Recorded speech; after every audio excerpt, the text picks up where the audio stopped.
Sveiciens, mīļie klausītāji, un nu jau arī skatītāji. Podkāstam parunāsim par to, ir jaunākā sezona, un šoreiz jaunākajā sezonas epizodē mēs runāsim par interesantu un dažiem šķietami nesaprotamu tēmu, jeb nebinaritāti. Un šodien pie manis viesos ir neviens cits kā psihologs, precīzāk klīniskais psihologs Artūrs Zaremba. Čau, Artūr! Jā, sveiki! Un šodien, kā jau es minēju, runāsim par nebinaritāti, un arī par transpersonām, par to, kā pareizi gan uzrunāt cilvēkus, gan arī par to, kā izprast labāk dzimumu identitātes, ja precīzāk dzimtas identitātes jautājums. Varbūt tādam iesākumam, aizbreikerim pastāstīja, kādēļ tu vispār sāki studēt psiholoģiju un kāpēc tev tieši šī tēma ir visvairāk saistījusi? Jā, es nerakstīju savu bakalaura maģistra darbu par dzimtas identitātes jautājumiem. Okay. Tas nebija mans virziens sākotnēji, vismaz man tā likās.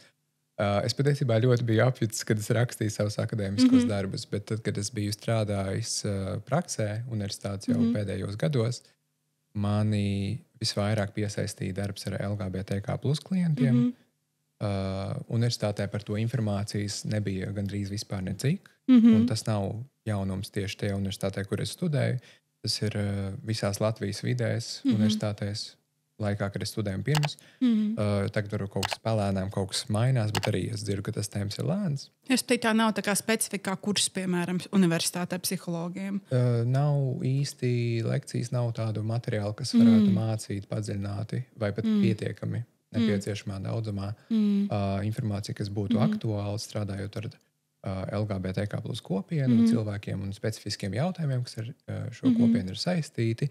Un es sajūtu, ka man savā ziņā bija vēlme tieši to arī apgūt. Un es sajūtu, ka man tas ir jādara. Un tad es sāku arī meklēt iespējas ārzemēs, pašmācības ceļā, grāmatas, materiālus. Un es arī pats esmu no kvīru kopienas. Un tad es sapratu, ka jā, es gribu šeit padziļināti specializēties. Un tā es arī sāku savu karjeru, savu privātu praksi.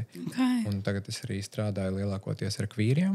Es teiktu, ka kaut kā 95% no maniem klientiem ir cilvēki no LGBTQ+ kopienas, un liela daļa no viņiem ir tieši arī trans un nebināri cilvēki. Okay. Tas ir, var pat teikt, tā kā tavs specifiskais lauks, kurā tu darbojies no jau. Es jūtu, ka tā ir mana kopiena. Es nāku no kopienas, un es strādāju ar kopienu, kura man ir svarīga, bet es arī jūtu, ka tas arī ir tas, kas saskan ar manām vērtībām privāti, personīgi. Un es arī jūtu, ka tas ir arī kaut kāds tāds mikslis starp unikālo situāciju Latvijā un resursiem, kas ir pieejami, bet tieši otrādāk nav pieejami tik ļoti. Es neesmu dzirdējis, kad būtu kāds Latvijā terapeits vai psihologs, kurš saka publiski, ka viņš specifiski strādā ar LGBTQ+ klientiem tikai vai padziļināti. Ir tādi, kas dažreiz kaut ko piemin, protams, bet ārzemēs šis ir, protams, un ir daudz arī iespējas kaut ko padziļināt, mācīties. Latvijā šis ir tāds vēl sarežģītāks, un vēl tas nav aizgājis līdz tam. Tāpēc es sajūtu, ka šis ir tas, ko es gribu darīt, un tas, ko es arī daru, un ļoti priecājos darīt. Tiešām. Tas ir arī kā veids dot atpakaļ kopienai. Un darīt to darbu, kas ir jēgpilns, vērtīgs, nepieciešams. Izklausās pēc tādas lieliskas visu lauciņu ieķeksēšanas misijas, apziņa, vērtības, drives, interese, viss iespējamais, un plus vēl monetizējot beigās, ka par to, ko tev patīk darīt, var arī saņemt atalgojumu, kas vienmēr ir forši, vai ne? Vai to darīt vieglāk? Jā, tieši tā. Un saki, runājot par sevis izpēti, kad apmēram sākas cilvēkiem tādi dzimumu identitātes, ja precīzāk dzimtas identitātes jautājumi, un kas varbūt ir tādi veselīgi pirmie signāli, ka tu saproti, ka jā, es sāku sevi iztaujāt. Vai tas ir kaut kāds konkrēts vecuma posms, kad parasti šo var novērtēt, vai arī tās ir kaut kāds konkrēts izmaiņas dzīvē? Kad tas apmēram sākas? Jā, es domāju, tu jau uzreiz piemini to būtisko lietu, pie kā es uzreiz gribēju pakavēties pirms mēs ejam uz jautājumu, kas ir dzimums un kas ir dzimtas identitāte un kāda ir atšķirība starp šīm lietām. Ja mēs runājam par dzimumu, tad tās ir noteikts konkrēts fizioloģiskas, bioloģiskas pazīmes, tie paši hormoni, tie paši chromosomas, mēs runājam par arī sekundārām un primārajām dzimumu pazīmēm dažādām. Jā, mēs runājam par ārējo izskatu cilvēku ķermeni, faktiski tas ir dzimums. Ja mēs runājam, un tas arī var būt dažādās kombinācijās. Daudziem ir uzskats par to, ka ir vīriešu un sieviešu dzimums, bet patiesībā, ja mēs tā paskatāmies objektīvi un zinātniski, mēs redzam to, ka ir arī starpdzimumu cilvēki. Kuriem ir chromosomu mikslis sanāk? Jā, cilvēki ne tikai ar chromosomu miksli, bet arī ar miksli starp dažādiem dzimumu orgānu kombinācijām, dažādām citām dzimumu pazīmju kombinācijām. Un tas ir sastopamāk nekā reizēm mēs par to vispār domājam. Un nevienmēr cilvēki, kuri ir starpdzimumu cilvēki, piedzīvo veselības problēmas saistībā ar to. Tā kā tas nav vienmēr problemātiski. Bet tas ir dzimums. Tās ir konkrētas pazīmes, ar ko mēs piedzimstam. Un tas ir tas, kā mēs, kādā ķermenī faktiski ir tas komplekts, kas mums tika dots. Ja mēs runājam par dzimtas identitāti, tad dzimtas identitāte tā ir tāda sociāli, psiholoģiski, bet arī bioloģiskas pazīmju kopums, kas nosaka to, kā mēs jūtamies savā ķermenī, kā mēs jūtamies ar to, kas sabiedrībā tiek uztverts par vīrišķību un sievišķību, kaut kādām sociālām sabiedrības normām, standartiem, lomām, un tas, kā mēs sevi redzam savā unikālajā, subjektīvajā pieredzē. Un tas ir jau sarežģītāk, jo šeit mēs nevaram uzreiz paņemt kaut kādas konkrētas pazīmes, kā chromosomas vai kā dzimuma orgānus, pēc kuriem mēs kaut ko varam noteikt. Un šeit tā subjektivitāte ir nozīmīga, viņa spēlē katram ļoti lielu lomu.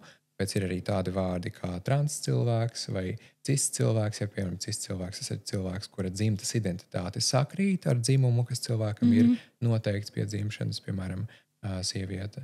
Un tad ir transcilvēki, ja, vai ne, kuriem dzimtas identitāte ir atšķirīga no tā dzimuma, kas pie dzimšanas brīža ir noteikts. Un tad vēl ir nebināri cilvēki, vai ne, mēs arī runājam par šo šodien.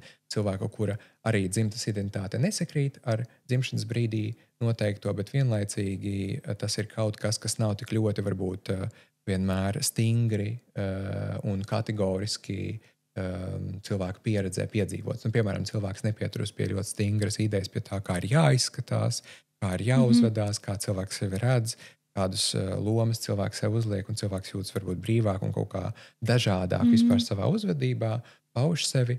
Reizēm tas var tikt no malas redzēts kā vairāk androgēns veids, kā sevi izpaust, bet tas nevienmēr tā var būt un ir. Tas ir, man liekas, tāds viens punkts. Dzimtas identitāte ir ļoti būtiska. Tas nav tas pats, kas dzimums, tā ir sociāli, psiholoģiski, bet arī, es teiktu, bioloģisks pazīmju kopums, kas noskatā, kā mēs jūtamies, kā mēs sevi redzam, kā mēs veidojam savu tādu konceptu, identitāti. Un te vēl arī izpausme.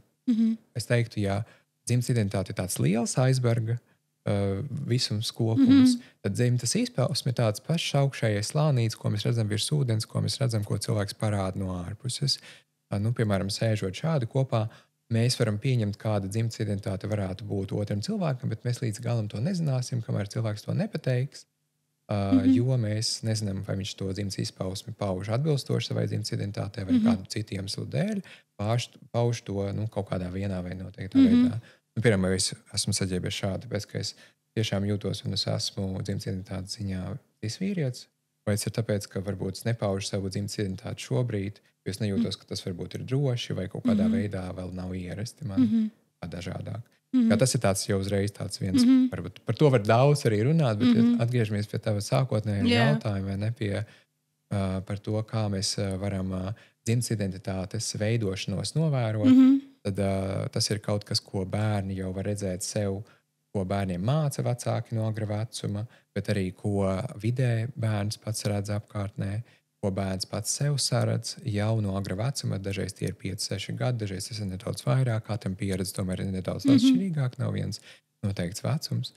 Un tajā vecumā cilvēks sāk apzināties nedaudz vairāk arī sevi. Protams, izteiktāk tā apziņa un izzināšana un tāda domāšana par sevi dziļāk notiek jau pusauģu vecumā, kurā cilvēks jau var vairāk sevi apzināties un izzināt un saprast savas kaut kādas atšķirības vai kopības vai līdzības saistībā ar sabiedrību un citiem cilvēkiem tajā, un redzēt kaut kādas atšķirības, kaut kādus konfliktus, kaut kas nesakrīt. Tas ir tāds process, kas sāks, es teiktu, bērnībā, un visiem, ne tikai transnebināriem cilvēkiem, bet arī cisdzimtas cilvēkiem tas pats notiek, tā kā viņi iemācās apkārtējās vides un arī no tā, kā viņi paši jūtas iekšēji, kas ir tas, ar ko viņi jūtas ērti, ar kādām rotaļlietām spēlēties, kā ģērbties, kā uzvesties, ar ko spēlēties, kā sevi redzēt, kā sevi konceptualizēt, ja, kā cilvēku. Tas notiek jau agrā vecumā, un tad tas turpinās attīstās dzīves vispār patiesībā visas dzīves laikā. Nav kaut kāds tikai pusauģu vecums, kurā protams. Tas beidzās. Tas ir kaut kas, ko var piedzīvot visas dzīves laikā. Un dažādu iemeslu dēļ kāds to apzinās ātrāk, kāds apzinās vēlāk, kā cilvēks sevi var nosaukt. Ir cilvēks nedod priekšroku kādiem vārdiem, nosaukumiem, trans, nebinārs vai cisdzimtas vai dzimtas plūstošs, ja cilvēks arī gender fluid, piemēram. Bet ir cilvēki, kuriem šie nosaukumi nav tik saistoši. Tomēr lielākā daļa cisdzimtas cilvēku neuzskata savu dzimtas identitāti par cisdzimtas, kaut gan tā ideja. Jā, viņam šeit ir no sērijas klasisks cilvēks. Šīs nav dzimtas identitāte. Jā, tas tāds joks, protams, bet tas ir tāds ilgstošs process un ļoti sarežģīts patiesībā process. Ļoti daudz šķaitņēns. Jā, man šķiet, ka tas lieliski saskan arī ar to, ka, piemēram, viena no socioloģiem un arī filozofiem Judita Butlere ir minējusi par to, ka dzimta ir performance un dzimta ir darbības vārds. Jo dzimta vienmēr ir kaut kas, ko mēs darām, kā mēs performējam, kā mēs uzvedamies, un to mēs mainām visas dzīves gaitā, un ir absolūti cilvēki, kuri, piemēram, ir 20 savus dzīves gadus nodzīvojuši vienā identitātē, un ar laiku saprot, ka kaut kas nesaskan, vai vienkārši gauma ir mainījusies, var arī teikt par to, kā ģērbties. Attiecīgi, varbūt, ka viņas uzskata kā tradicionāli, šajā gadījumā tradicionāli dzimuma pārstāv, bet attiecīgi tā izpausme var būt citādāka, bet viņiem ir tie paši pronouns, jeb latviski pareizi būtu. Vietnieku vārdi. Paldies, kā iepriekš, bet attiecīgi šī dzimtas izpausme ir citādāka. Un jā, man šķiet, ka tas ir kaut kādā ziņā laikam stereotips, ka cilvēkiem šķiet, ka tas ir kaut kas, ko var izskaust, vai kaut kas, ko var ar varu iemācīt, kaut kādā veidā kļūt par, nebināru personu un tam līdzīgi. Vismaz tādi stereotipi ir tie, kas valda bieži vien interneta vidē un tādos skaļos lozungos. Es domāju, ka ja šis tā tiešām darbotos, tad mēs neredzētu sabiedrībā trans un nebināros cilvēkus, jo lielākā daļa trans un nebināro cilvēku tomēr nāk no cis-heteronormatīvām vidēm, ģimenēm, skolām, sabiedrības daļām, kurās nav īsti citu trans vai nebināru cilvēku. Jautājums ir, kāpēc tomēr cilvēki sajūt to, ka viņi ir trans vai nebināri. Un tas ir tiešām daudz vairāk par tādu sociālo vides kaut kādu iespēju vai spiedienu. Pētījumi šobrīd ir, es teiktu, ka pētījumi, kā jau daudz viet citur, psiholoģijā un medicīnā nevar vienmēr cēloņus noteikt visām parādībām, ko mēs redzam vispār kā cilvēkos kā tādos, bet arī dzimtas identitātes jautājumos. Kaut kāda saistība var būt reizēm ar hormonu līmeni, grūtniecības laikā, auglim atrodoties. Bet vienlaicīgi arī tur nav vienmēr 100% tāda cēloņa sakarība, kuru mēs varētu noteikt un kaut kādā veidā mēs varam prognozēt vai iespaidot, un tas arī nav nepieciešams.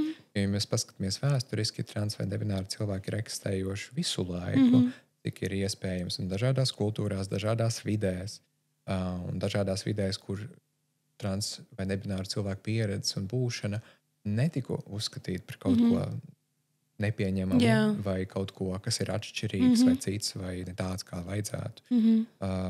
Tas ir pat, es domāju, šie mūsdienu vārdi, ko mēs izmantojam, lai šo visu aprakstītu, patiesībā tas ir tas kaut kas ir ļoti jauns. Un tās attieksmes, kuras varbūt reizēm tās nepieņemošās, arī tas ir kaut kas vairāk jauns nekā tas, kā vispār cilvēki ir trans vai nebināri un kā cilvēki var sev dažādos veidos paust, kas nav šīs divas ļoti kategoriskās kastītes, tāds ļoti stereotipiski vīrišķīga sevis izpausme un kāda ļoti stereotipiski sievišķīga.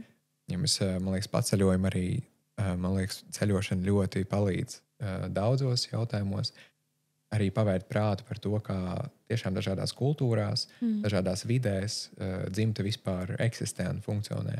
Ļoti dažādās arī kontinentos nav tādas ļoti stingras, tādas pašas kā mums rietumos idejas par to, kas ir sieviešu dzimtas izpausme vai vīriešu dzimtas izpausme, stereotipiskā, kur tas var būt daudz dažādāk un citādāk. Jā, un piemēram, šķiet, tas, kas man nāca prātā, ir savu veidu tā saucamais trešais dzimums Meksikā, kas ir mukses, kas ir attiecīgi vīrieši, kas pārveido par sievietēm, un viņiem tā ir tikai kā performance, bet arī kā dzīvesveids. Tas nav nec drag queens, tā nav transpersona. Tas ir attiecīgi sabiedrībā pieņemts kā šis trešais dzimums savā veidā. Tā ir kultūras identitāte. Un varbūt tu zini, kas ir kaut kādi viena no senākajiem piemēriem nebinaritātei vai arī transpersonām, lai varbūt iedod klausītājiem tādu piemēru par to, ka šis nav nekas īstenībā jauns.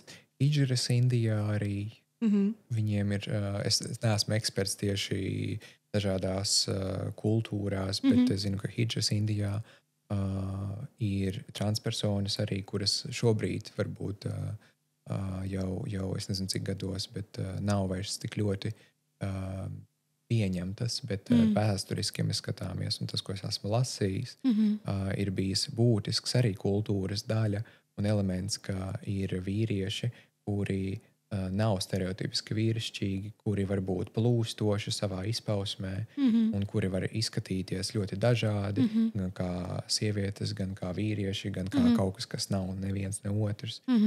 Tas arī ir vēl viens piemērs. Zinu, ka es precīzi nosaukumus neatcerēšos, bet ja mēs skatāmies uz dažādām arī ciltīm, civilizācijām, kuras nav varbūt uzreiz tādā attīstības līmenī kā rietumu pasaulē, jā, vai lielākā šobrīd pasaules daļā, tad tur arī ir dažāda veida dzimtas daudzveidība, ko mēs varam saskatīt, un tādi ļoti nestingri sadalīti jā, tādi iedalījumi par to, kā jāuzvedās cilvēkiem ar tādu vai šādu anatomiju.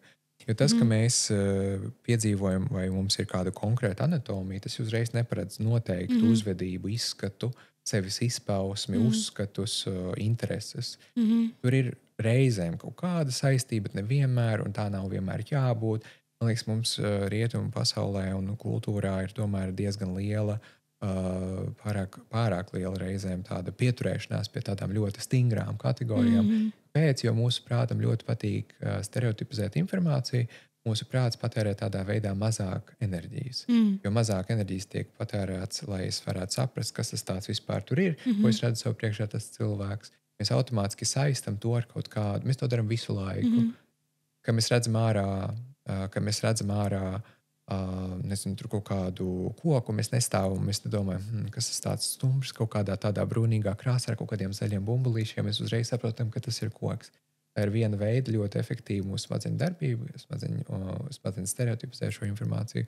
Līdzīgā veidā mēs to darām arī ar cilvēkiem visu laiku, kad mēs redzam, līdzīgi kategorizējam cilvēkus pēc vīriešiem, pēc sievietēm.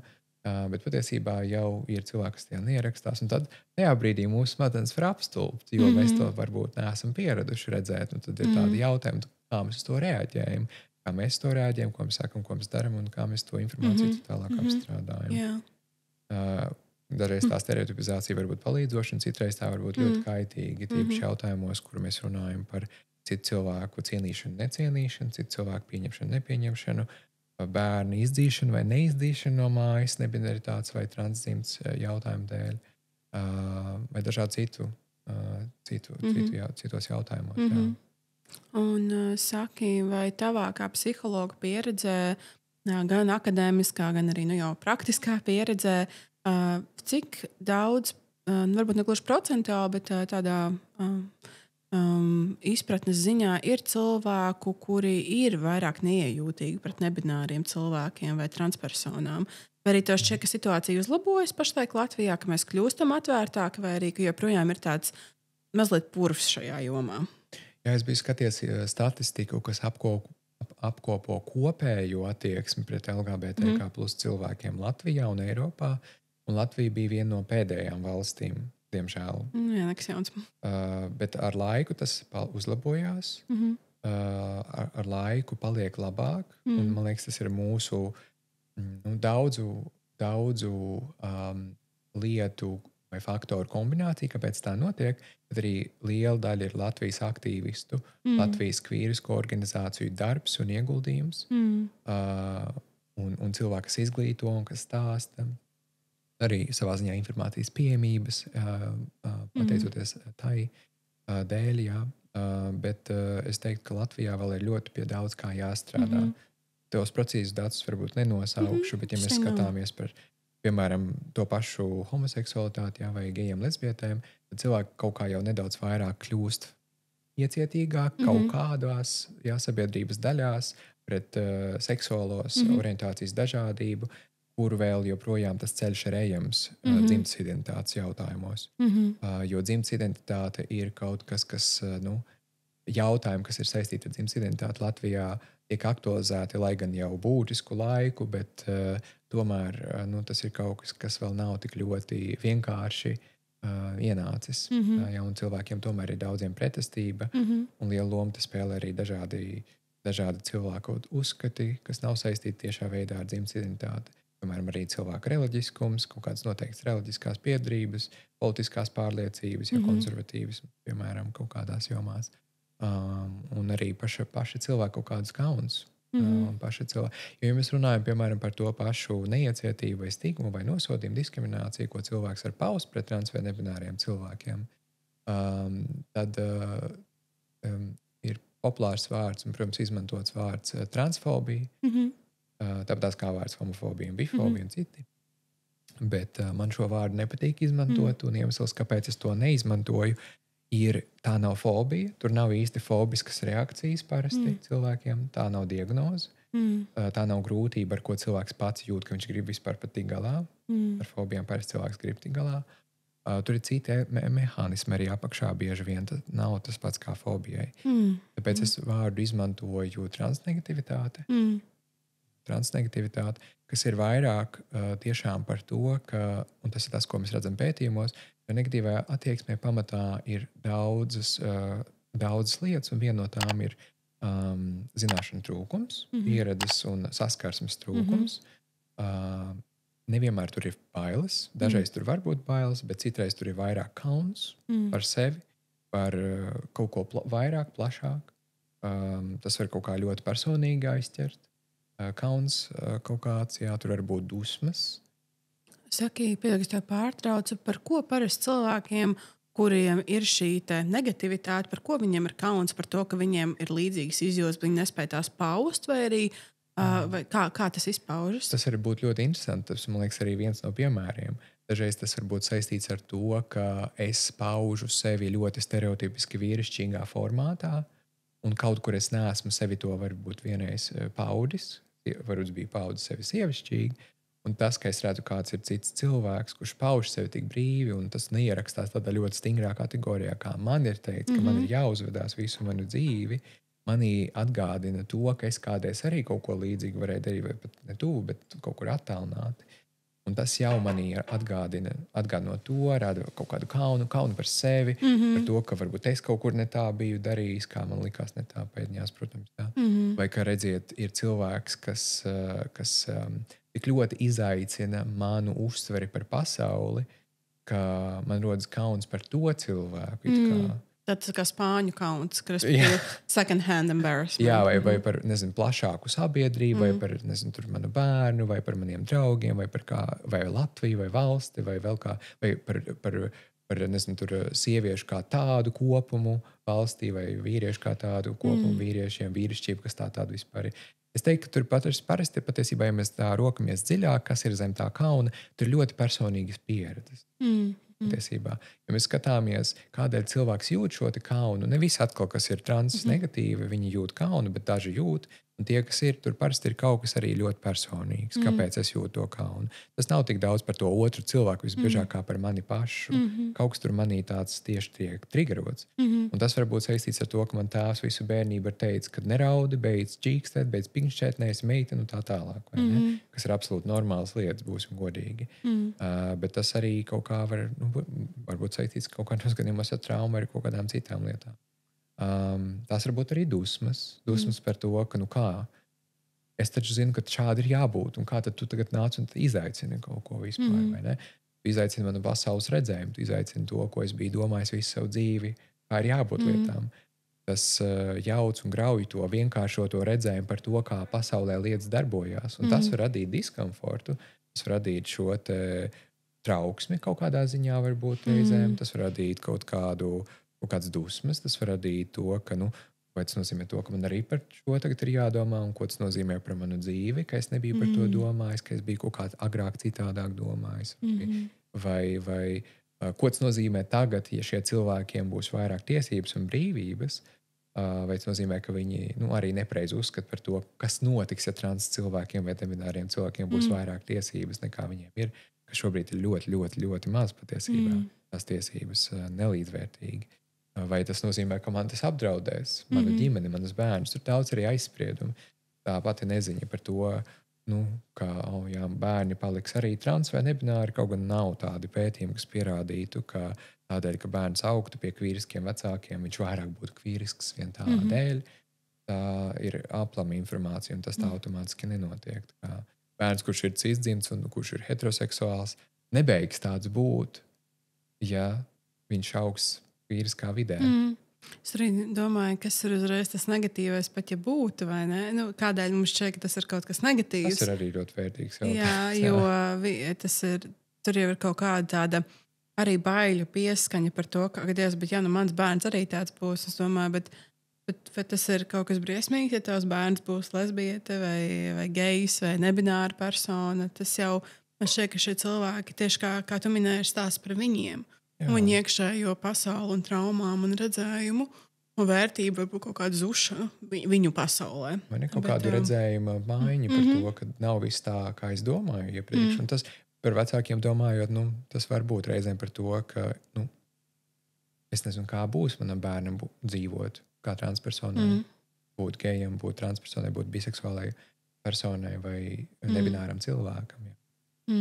Jo varbūt nav īsti tādas pašam vecākam izjūtas, pat labāko vēlot bērnam, ka pasaulē ir droša vieta trans vai nebināram bērnam. Kaut gan tādas ir, protams, nav viņas tik daudz un nav viņas noteikti pietiekošas, bet kaut kur šeit arī ir objektīvs satraukums reizē. Protams, jā. Tā kā tur ir jāskatās, kas ir saistīts ar to transnegativitāti, vai tas ir kāda cilvēka pieredzē vairāk par tādām patiesām bažām un rūpēm, vai tas ir vairāk par kaut kādiem aizspriedumiem, stereotipiem, neziņu, vai tas ir vairāk par kaut kādām dusmām vai personīgo, varbūt savu pieredzi, kur es jūtu, ka es nevarēju sevi paust, kā veselīgāk man būtu darīt, un tāpēc man ir vai kauns, vai pat skaudība, ka kāds cits to var darīt, bet es to nevarēju. Jā. Ļoti dažādi. Es teiktu, nav vienas transnegativitātes tādas, tur ļoti personīgas tās pieredzes. Okay. Jā, mans arī asociējās ar to, ko es pasniedzu, jo es pasniedzu lekcijas arī par dzimti un identitāti. Un man nāca prātā šī doma par to, ka vismaz es saviem studentiem arī to stāstu lekcijās, ka nav nekāda veida problēmas nedz ar tā saucamo tradicionālo vīrišķību, jeb drīzāk heteronormatīvo vīrišķību vai heteronormatīvo sievišķību, un nebināri cilvēki jau negrasās pateikt, ka šo mēs atceļam. Tas ir stāsts par to, ka viņi vēlās tikt pieņemti savā fluiditātē, piemēram, vai savā kaut kāda veida citādībā. Un tas pats, ka neviens nesaka, ka tagad nevarēs būt heteroseksuāli pāri vairāk, viņi jau nekur nepazudīs. Un tas ir vienkārši tā ir kaut kāda drīzāk mūsu laikmeta izjūta. Uztvertie draudi, to, kas man liekas varētu notikt, kas arī bieži vien tā nav. Jā. Un vai tavā pieredzē, protams, neminot nekāda veida tavu pacientu vārdus vai patiesos stāstus, vai arī tavi pacienti ir kaut kad minējuši kaut ko līdzīgu, kam dažreiz heteroseksuāli tradicionāli cilvēki min, ka viņiem ir bail, ka tas pārņemas pasauli, ka šis heteroseksuālais bums, ka visi tagad spiedīs būt heteroseksuāliem un tad visi atcels jebkāda veida LGBTQ+ komūnu, kas ir viens jautājums par to, kas Amerikā notiek, bet, piemēram, Eiropā vai tas ir kaut kas, kas pārklājas īstenībā abām grupām, ir šīs bailes. Varbūt vienai grupai tās ir pamatotākas nekā otrai, bet jā, kā ir šai kopienai? Man tiešām gribas atzīmēt, ko tu teici, ka vienai grupai tās ir pamatotākas nekā otrai tās bailes. Jo no personīgās pieredzes, gan strādājot ar cilvēkiem, kas ir no kvīru kopienas un arī transnebināriem cilvēkiem, gan arī esot, man ir daudz draugi, kas ir no kvīru kopienas un arī transnebināri cilvēki, un arī vispārīgi esot vidē. Es nevienu reizi neesmu dzirdējis, ka kāds kvīrs vai transnebinārs cilvēks būtu teicis to, ka viņš vēlētos, ka cis-hetero cilvēki nebūtu cis-hetero, ka viņi būtu trans vai nebināri. Nevienreiz neko tādus neesmu dzirdējis. Tā narratīva, tā ideja visbiežāk par to, ka mēs vēlamies būt, kas mēs esam, un mēs vēlamies netikt ierobežot tajā, kādi mēs esam. Un, ja cilvēks vēlas būt cis heteronormatīvs, vai cilvēks ir cis dzimts un heteroseksuāls, tāds cilvēks var pastāvēt, bet ja cilvēks neierakstās šajās kategorijās un šajās pieredzēs, tad tā ideja par to, ka arī šis cilvēks var pastāvēt, arī šāds cilvēks var eksistēt. Ka tur nav automātiski mazāk vietas kādam un vairāk vietas kādam. Tā ideja ir par to, ka vienkārši mēs ļaujam būt dažādībai, mēs ļaujam pastāvēt dažādībai, un mēs to cienam, pat ja mēs to visu varam nesaprast vai piedzīvot citādāk savā pieredzē. Ja mēs runājam no otras puses, tad man ir ļoti žēl redzēt to, kas šobrīd pasaulē notiek. Es ceru, ka līdz Latvijai tik daudz tas neaizies, kā tas notiek šobrīd ASV. Jo tas ir bīstami ne tikai kvīriem un transnebināriem cilvēkiem, tas ir bīstami arī cisdzimts un heteroseksuāliem cilvēkiem galā. Tās problēmas, kas skar trans un nebināros cilvēkus un kvīrus, skar beigās arī cisdzimts heteroseksuāls cilvēkus. Tas beigās apiet pilno apli tomēr. Un tas nenāk par labu. Tīpaši mūsu Latvijā, kur mums nav daudz cilvēku, mēs tiešām katrs cilvēks ir liela vērtība. Mēs negribam vēl vairāk izskaust cilvēkus, bet tāds risks pastāv. Jo tas, ko es dzirdu, ir daži cilvēki, kuri ir vairāk jūtīgi pret, kuri piedzīvo vairāk minoritātes stresu, kuri piedzīvo to aizspriedumu slāni, kas sabiedrībā parādās no dažādām sabiedrības grupām par to, ka viņi ir trans vai nebināri. Un tas risks ir reāls. Man ir bijuši paziņas, kas tika piekauti uz ielas, vienkārši ejot, klausoties mūziku, esot cilvēkiem, kādi viņi ir, dzīvojot savu dzīvi, ģērbjoties koši varbūt, bet vienlaikus par to piekauti, jo neierakstās tādā ļoti stingrā narratīvā, vīrišķības vai sievišķības narratīvā. Un tas ir reāls risks. Es neesmu dzirdējis ne par vienu gadījumu, kur kāds kvīrs vai kvīri būtu piekāvuši cisdzimts vai heteroseksuāls cilvēks par to, ka viņi ir cisdzimts vai heteroseksuāls. Tas parasti notiek tieši pretējā virzienā, diemžēl.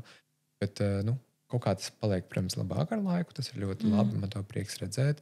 Bet atkal būs jāstāsta, kas notiks pašvaldības vēlēšanās Rīgā, vai ne? Jā, tas ir tāds mūsu šeit nākotnes izaicinājums redzēt, kas būs tas, kas diktēs stabulu, bet būtīs stabulu. Un Eiropā vispār politiski arī, kas tagad jā, mums ir vairāk virzības uz labējo flangu, un tieši tas radikālais labējais flanks ir tas, kas vairāk virmo gaisā. Jā, tas ir diezgan satraucoši ikvienam, kurš ir ar liberālām vērtībām un attiecīgi ir atvērts diskusijai un sarunai. Bet, zini, es gribu vēl pateikt to, ka viena lieta ir šis politiskais, varbūt uzskats par to, kurā pusē mēs esam. Kur, protams, tur ir konservatīvismu un kaut kādam labējo uzskatu kopumam saistība ar kaut kādu, piemēram, to pašu transnegativitāti. Bet otra lieta ir emocionālās pamatvajadzības. Emocionālās pamatvajadzības mums ir visiem, neatkarīgi no mūsu politiskās piedarības, neatkarīgi no mūsu seksuālās orientācijas, dzimtes identitātes, romantiskās orientācijas. Un vispār jebkurām pazīmēm patiesībā neatkarībā no. Un emocionālās pamatvajadzības mums ir no mūsu pirmās dzimšanas dienas. Pat pirms patiesībā. Visas dzīves garumā. Un kas tās ir? Mēs visi gribam justies pieņemti, mēs gribam justies droši. Mēs gribam justies mīlēti, mēs gribam taisnīgumu visi. Mēs vēlamies piedzīvot sevi un būt spējīgam būt autentiskiem. Mēs vēlamies justies, ka mēs varam būt brīvi, ka mēs varam būt rotaļīgi un spontāni. Un tas skar daudzās jomās. Tas skar jomu gan seksa ziņā, gan seksualitātes plašāk, ja mēs skatāmies. Tas skar arī dzimtes identitātes jautājumus, tas skar seksuālās orientācijas jautājumus. Un ja mēs runājam par politiku, tas ir viens jautājums, bet ja mēs runājam par cilvēka labklājību, te nav divi varianti. Te ir tikai viens, ka mēs cienam viens otru, ka mēs rūpējamies sabiedrībā par viens otru, ideālā gadījumā. Ka mēs rūpējamies par viens otru emocionālām pamatvajadzībām, bet tiklīdz tās emocionālās pamatvajadzības nav apmierināts, vai tas ir ģimenē, vai tas notiek sabiedrībā plašāk, aizsprieduma dēļ vai kaut kādas citas negatīvas narratīvas pret kvīriem dēļ. Tas nedara labu nec tiem cilvēkiem pašiem, nec plašāk sabiedrībai. Un tās emocionālās neapmierinātās vajadzības rezultējās arī psihopatoloģijā dažādiem cilvēkiem. Nemazām nerunājot arī par pašu agresoru grūtībām, piedzīvojot, piemēram, to pašu transnegativitāti. Parasti jau cilvēkam, kurš ir dusmīgs, neapmierināts, trauksmīgs, viņš jūt kaunu, vai viņam liekas, ir tāda spriedze par to, ka es redzu tur to nebināru vai trans cilvēku. Nav jau, ja būsim godīgi, tā baigi patīkamā izjūta. Viens puses būtu daudz vieglāk dzīvot, vienkārši neitrālāk to visu piedzīvojot. Nevis tādu spriedzi jūtot, un tādu pretestību un tādu lielu pretošanos. Kā arī tam, kurš ir agresors, arī tam cilvēkam, kurš pauž to negatīvo attieksmi, stigmu un diskrimināciju, arī tas nav baigi patīkami un ērti, un tas arī var radīt dažādas grūtības un problēmas. To laiku var veltīt rūpēm par sevi, to laiku var veltīt būtiskākām lietām. Jā. Absolūti tāds šeit punkts, par ko daudz varbūt neaizdomājas par to agresoru pusi, jeb to otro monētas pusi, kur tad ir tas, kur dara pāri. Kā tev šķiet tavā pieredzē, kas ir visbiežākie iemesli, kādēļ ir jau šis solis spērts agresijai pret nebināriem vai cilvēkiem vai transpersonām? Vai tās ir kaut kādas šīs nespējas pieņemt citādo, vai tā ir jau sava veida neapzināta agresijas problēma, kur respektīvi dusmas ir pārvērtušās jau par tādu izlādes negatīvu veidu, vai arī tas atšķirās pa valstīm Rietumē, Eiropā un Amerikā, vai tas ir kaut kas, ko var jau novērot kā tādu kopumu šajā mūsu platumgrādos? Es domāju, ka šis tāds ļoti labs un plašs jautājums, un tur tik daudz tās lietas, ka šajā var ietilpt. Ja mēs šobrīd neņemam psihopatoloģiju, mēs atliekam to malā, jo tur arī daudz saistības. Varbūt var paskaidrot, kas ir psihopatoloģija. Psihopatoloģija ir jebkura veida psihiskās veselības problēmas, grūtības, piemēram, tie paši personības traucējumi, trauma, depresija, trauksme, grūtības emociju regulācijā, agresija, dažādas citas mentālās veselības problēmas vai jautājumi, kas ir saistīti ar to. Tās pašas visas diagnozes un viss tas tālāk. Tas, kas ir ārpus tādas vidējas, veselīgas cilvēku funkcionēšanas. Ja mēs pieņemam, ka lielākā daļa cilvēku funkcionē kaut kādā vidējā, kaut kādā vidēji veselīgā formātā, tad, neskatoties uz to visu pārējo, ko es tikko pieminēju, tad es teiktu, viena no būtiskākajām lietām ir, mēs nepiedzimstam ar naidu. Mēs nepiedzimstam ar to, ka mēs ienīstam kādu cilvēku grupu. Mēs to iemācāmies dzīves laikā. Mēs iemācāmies no citiem, kas ir ok un kas nav ok, par spīti tam, vai tas, pret ko mēs to jūtam, ir vienkārši eksistē, un tas ir normāli. Tā kā dzimtas identitātes daudzveidība ir normāla. Mēs iemācāmies naidu, un to mēs iemācāmies ļoti daudzos slēptos veidos. Tas nav vienmēr ir atklātā veidā mums bērnībā stāstīts, ka tev ir jāienīst trans vai nebinārs cilvēkus. Tas ir kaut kas, ko mēs iemācāmies caur to, ka mēs par viņiem neko nedzirdam. Ģimenē mums par to neviens nerunā. Skolā par to arī ne. Ja kādreiz kaut kas tiek pateikts, tas tiek pateikts ar tādu nērtību, vai varbūt kaunu, vai tādu diskomfortu, vai varbūt tādu izvairīšanos par to runāt. Tas ir iemācīts starp to, ka mums tiek ļoti stingri ieurpts par to, kas mums ir jādara un nav jādara, ja mēs esam vīrietis vai ja mēs esam sievieti. Kā mums ir jāizskatās, kā mums ir jāuzvedās. Un tādā veidā kultivējās šī ļoti stingrā pārliecība, kas ir pieņemama un kas nav pieņemama. Un viss, kas ir ārpus šīs ļoti stingrās pārliecības, ir tas, kas ir faktiski bieži vien trans un nebinārie cilvēki, vai ne arī. Un tad tas ir tas, kur tas naids var tikt kultivēts. Tas ir viens no piemēriem. Bet tur arī ir daudz citi. Piemēram, ir reliģija, kas spēlē lomu. Un, kā mēs zinām, arī pētījumi rāda, ka tās reliģijas, kuras parasti ir tādas konservatīvākas un vērstas uz kaut kādu arī tādu uzskatu, ka ir tikai šādi un tā, un nekā citādāk, tad tas arī, protams, spēlē lomu tajā. Mēs varam runāt šeit arī par to pašu politiku, kā mēs jau te runājam, tas arī spēlē būtisku lomu. Mēs varam runāt arī par personības iezīmēm kā tādām, jo, ja mēs skatāmies uz šobrīd vienīgo zinātnē pētījumos tādu pierādīto kā ticamo personības teoriju, lielā piecinieka teorija par personību, tad ir noteikts konkrēts personības iezīmju kopums, kas vienkārši mums veidojās un dzīves laikā attīstās un ir. Un ja mums, piemēram, atvērtība pieredzē, kas ir viena no personības kopuma daļām vai grupām, un tā iezīme ir pazemināta, ja mēs vienkārši esam tādi cilvēki, kuri savā personībā un būtībā mēs esam mazāk atvērti dažādībai, pieredzēji, jaunām pieredzēm, kaut kam, kas ir ārpus mūsu redzeslauka, tad tas arī, protams, var apgrūtināt lietas. Bet arī kontakts. Būtisku lomu spēlē kontakts ar to, ko mēs nezinām. Mēs redzam, ka pētījumi pierāda, ka viens no efektīvākajiem veidiem, kā izaicināt transnegativitāti savu iekšējo pret trans cilvēkiem, ir tieši iet tajās vidēs. Iet vidēs, kurās mēs sastopamies ar cilvēkiem, kas mums rada to diskomfortu. Tas visvairāk, un runāt par šo visu.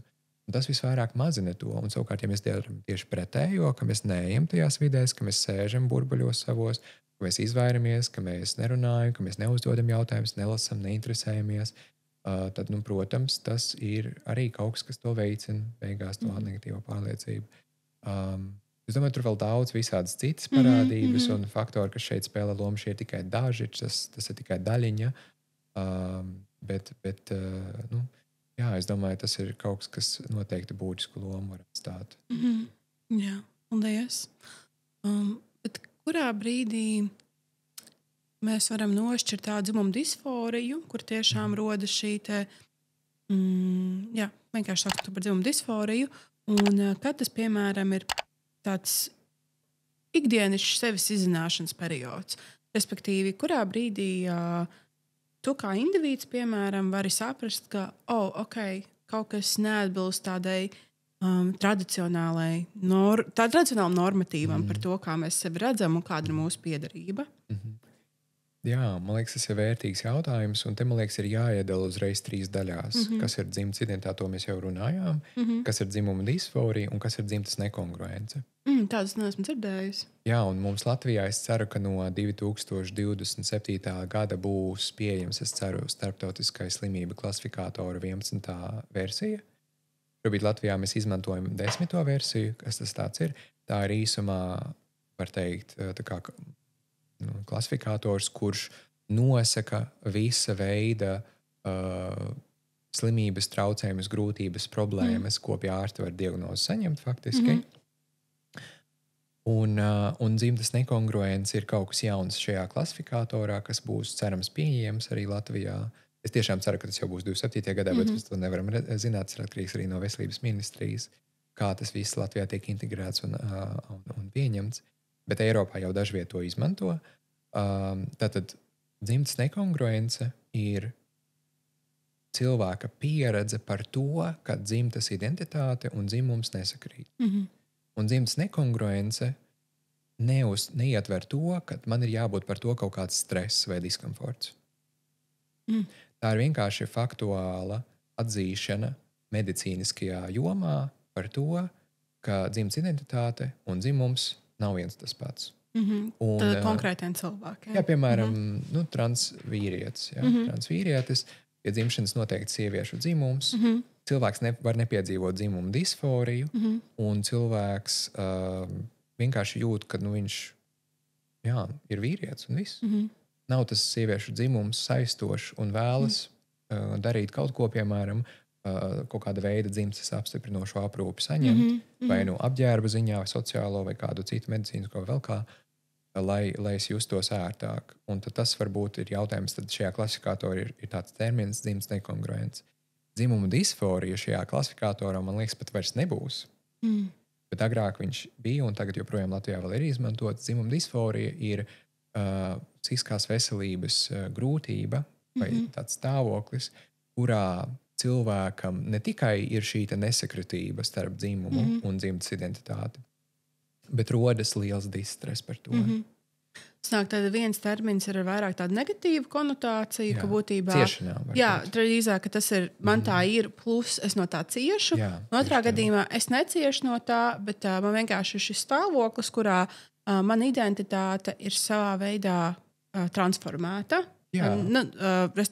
Dzimtas identitāte ir citādāk nekā dzimuma identitāte. Nu, jā. Dzimums. Dzimums, vienkārši dzimums, jā, pareizi. Jā, dzimums, identitāte, dzimums nesakrīt.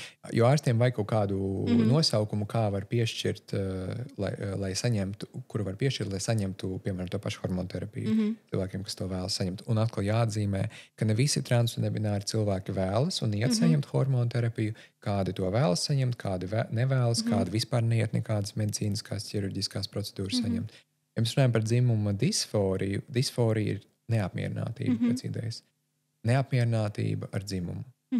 Nevis ar dzimtas identitāti. Respektīvi, piemēram, tas ir tāds tagad uzburts scenārijs dzimuma disforijas gadījumā, tas būtu vīrietis, kurš attiecīgi jūtās ok kā vīrietis, bet nepatīk viņam ir dzimuma orgāni vīrišķi. Šeit ir jāskatās. Šis ir tas ļoti vērtīgais jautājums. Okay. Vai tas ir par to, ka nepatīk dzimuma orgāni kaut kādu pazīmju dēļ, bet nesaistībā ar to, ka cilvēks ir vīrietis. Vai tas ir saistībā tieši ar to, ka cilvēks ir vīrietis. Jo, ja tas ir viens vai otrs, tur būs pavisam citas pieredzes, un tur būs citi mehānismi, tur būs cita pieeja. Ja tas ir saistībā, un tās būs cits arī diagnoze, ja cilvēkam tas ir saistīts tieši ar to, ka esmu vīrietis, man sava dzimuma orgāna nepatīk, man nepatīk, ka tāda man ir, es labāk vēlētos sieviešu dzimuma orgānus, vai es vēlētos neitrālākus dzimuma orgānus, nevis tos, kas man ir. Tas jau varētu būt kaut kas, kas varētu būt pazīme vienam cilvēkam ar dzimuma disforiju, piemēram. Un tas var būt ne tikai par dzimuma orgāniem, tas var būt arī sejas apmetojums, matu garums, nagi, ķermenis, cik daudz ir tauku sadalījums ķermenī, kāds viņš ir, muskuļu masa, apmetojums uz citām ķermeņa daļām, kājām un citviet, ap ģenitālijām un citviet. Tas var būt balss. Tas var būt ādas tekstūra, tas var būt dažādi cita ķermeniska un arī ārēja izskata pazīmes, kuras, un arī, faktiski balss, es jau minēju, kuras radīt var šo iekšējo spriedzi, kas ir parasti saistīta kādam cilvēkam, tas var būt vairāk ar dusmām, par to, ka atkal man viss besīja, es negribu redzēt savas krūtis, man nepatīk viņas redzēt, ja. Man nepatīk, ka citi viņas redz, man nepatīk atkal tas viss mans sieviešu ķermenis, jo tādi cilvēki dažiem pieredze var būt. Kādam tas var būt saistīts ar riebumu pret to, kādam tas var būt saistīts ar skumjām par to, kādam tas var būt par trauksmi, kādam tas var būt par to, ka es vienkārši tā nejūtos, man vienkārši tas nepatīk, tā kā man negribas to sajust. Cēlonis šim nav konkrēts. Daudziem bija aizdomas agrāk, ka tur ir obligāti jābūt apakšā traumai.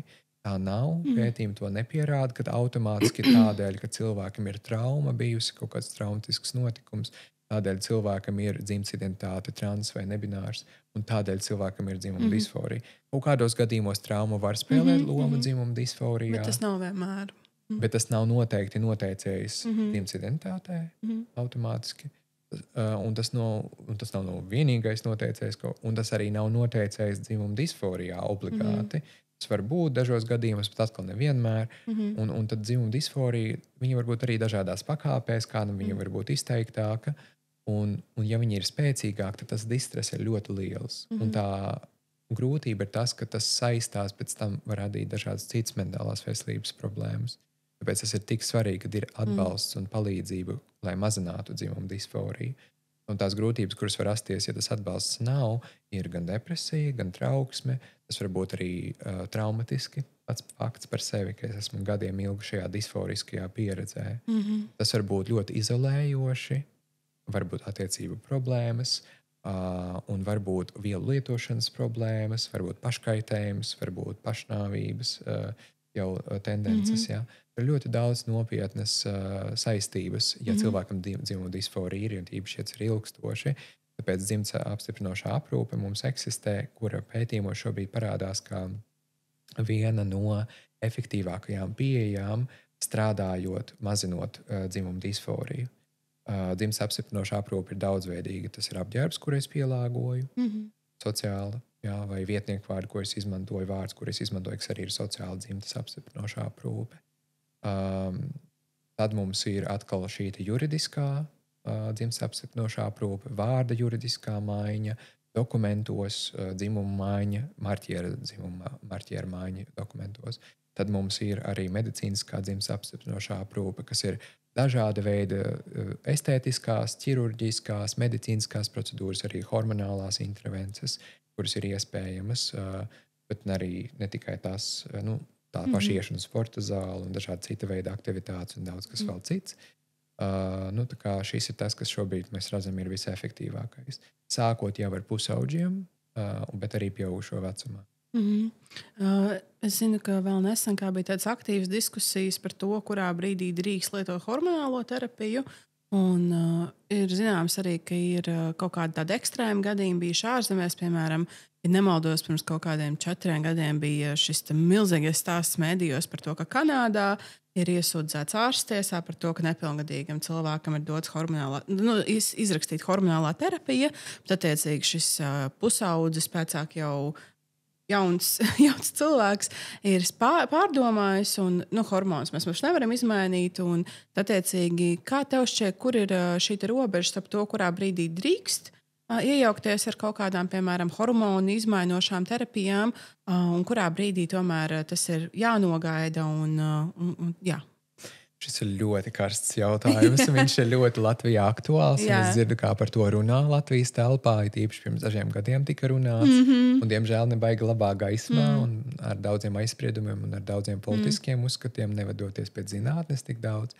Ja mēs vadāmies pēc zinātnes, un ja mēs vadāmies pēc rūpēm par cilvēka labklājību, un arī esot piesardzīgiem un uzmanīgiem, jo dzimtes apstiprinošai medicīniskai un ķirurģiskai aprūpei nav jābūt sasteigtai, bet tai jābūt pieejamai arī vienlaicīgi un kvalitatīvi izvērtētai. Tad tas, ko noteikti ir jādara klīniķiem, darbiniekiem, speciālistiem mentālās veselības, kas ir iesaistīti jebkāda veida dzimtes apstiprinošajā aprūpē, ir pasaules standarti transpersonu un nebināru cilvēku aprūpei. Tāda eksistē. Viņi ir bezmaksas pieejami internetā, un tos izdod Pasaules profesionālā asociācija transpersonu un nebināru cilvēku veselībai. Un tajā asociācijā eksistē gan ārsti, psihiatri, ģimenes ārsti, endokrinologi, daudz citi, psihologi, terapeiti un daudz citi patiesībā jomu speciālisti, kas kopumā, un ne visi viņi ir trans un nebināri, patiesībā, man liekas, tur liela daļa pat nav īsti, kas balstoties uz pētījumiem, gan veids pētījumus, gan skatās uz datiem, gan pārbauda informāciju, un jau ir to darījuši no pagājušā, faktiski no 80. man liekas, gadiem viņi jau ir sākuši veidot, vai pat varbūt agrāk, savus standartus, un viņi tiek atjaunot, un šobrīd jau ir 8. izdota versija, kurā ir norādīts, kādā veidā dzimtes apstiprinošo aprūpi ir jāsniedz. Un tur ir rakstīts arī par to, kādā veidā dzimtes apstiprinošo aprūpi ir jāsniedz pusauģiem, un kādā veidā to ir jāsniedz pieaugušajiem, un ir skaidrs, ka sniedzot dzimtes apstiprinošo aprūpi pusauģiem, tās iespējas eksistē dažādas, gan hormonu terapija, gan arī pubertātes bloķētāji, ja mēs runājam par medicīnisko tieši šeit šobrīd. Bet arī tas, kā to darīt, tur ir ļoti jāizvērtē. Tur ir jābūt kvalitatīvai klīniskai izvērtēšanai, kura nav pārāk ievilcināta, kur ir balstīta zinātnē, kur ir balstīta uz klīniskajiem algoritmiem. Un tas ir patiesībā tas, ko ir jādara klīniķiem. Tas nav stāsts, ka tu aizies pie ģimenes ārsta un pasaki, ka es tā esmu izdomājis, un ģimenes ārsts tāds, darām. Tas tā netiek izdarīt. Tā ir procedūra, kurai mēs sekojam pēc konkrēta angliski vārds curriculum, respektīvi šīs izveidotā algoritms vai kaut kāds protokols. Protokols tieši tā, pēc konkrēta protokolu. Un tad arī tas tiek izvērtēts, visticamāk, ne jau no vienas dienas laikā, bet ar novērojumiem un sarunām un vispārējo. Un tam nav jau būt, protams, gadiem ilgi, ja mēs runājam par pieaugušajiem cilvēkiem, piemēram, bet ja mēs runājam par pusauģiem, tad tur ir visādi standarti un konkrētas vadlīnijas, pēc kurām var vadīties. Un tas ir tas, ko Latvijā būtu jādara speciālistiem vairāk. Būtu jāskatās uz tiem standartiem, kuri ir izstrādāti, kuri ir speciālistu pārbaudīti un pēc kuriem var vadīties. Latvijā ir problēma tāda, ne tikai tas ir Latvijā, protams, bet arī dažās citās valstīs, daudzās, es teiktu, dažās, ka šis nav vēl ņemts vērā pagaidām, bet tas, ka tāds resurs pastāv un tas, ka viņš ir vajadzīgs un viņš ir vērtīgs, tas ir fakts. Kādā ziņā neņem vērā? Nu, tāpēc, ka mums nav Latvijā izstrādātas vadlīnijas, kā mēs sniedzam dzimtas apstiprinošo aprūpi medicīnisko. Tas var arī iespējams Latvijā? Lietuvā tas ir, manuprāt, izstrādāts. Un varbūt pat Igaunijā, bet Latvijā mums nav tāds algoritms, tāds protokols mums nav.